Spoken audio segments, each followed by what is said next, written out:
बेळगाव मध्यवर्ती बस स्थानकातून 15हून अधिक जणांना माळ मारुती पोलीस ठाण्यात आणून त्यांच्या कागदपत्रांची पडताळणी करण्यात आली आहे। प्रत्येकाची ओळखपत्र, आयडी कार्ड तसेच इतर कागदपत्रांची पोलिसांकडून बारकाईने तपासणी सुरू आहे।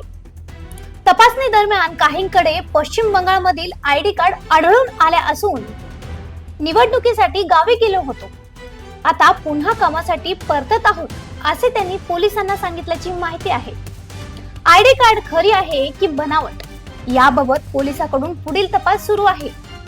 हुबळी येथेही अशाच प्रकारे काही जणांची चौकशी करण्यात आल्याची माहिती समोर आली आहे। 3 बसमधून हे लोक आल्याची माहिती मिळाल्यानंतर अधिक तपासणी करावी अशी मागणी श्रीराम सेनेचे जिल्हाध्यक्ष रवी कोकिटकर यांनी केली आहे। हे बांगलादेशी स्थलांतरित असण्याची शक्यता आहे असा दावा त्यांनी केला। आज हुबली में कहीं बांग्लादेशी आए हुए हैं। इस तरह की इन्फॉर्मेशन बजरंग दल और श्रीराम सेना के कार्यकर्ताओं को मिली। उन कार्यकर्ताओं ने वहाँ के हुबली के पुलिस डिपार्टमेंट को उसकी तहकीकात करने के लिए बोल के कहीं बांग्लादेशियों को वहाँ पे पकड़े हुए हैं। उसी तरह वहीं से कहीं बांग्लादेशी बेलगाम के तरफ आए हैं, ऐसा यहाँ के बजरंग दल और श्रीराम सेना के कार्यकर्ताओं को इन्फॉर्मेशन दे दी गई।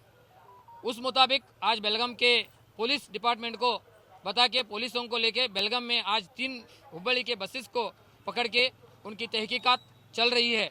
और कितने बांग्लादेशी मिले हैं अभी कुछ पता नहीं है, आगे थोड़ी देर में पुलिस डिपार्टमेंट के साथ पता चल जाएगा। धन्यवाद। श्रीराम सेना राज्याध्यक्ष रवि कुमार कोकिटकर। हमें हुबली से इन्फॉर्मेशन मिला कि वहाँ के कार्यकर्ताओं ने बोल दिया कि ऐसे ऐसे बांग्लादेशी घुसखोर आए हुए हैं।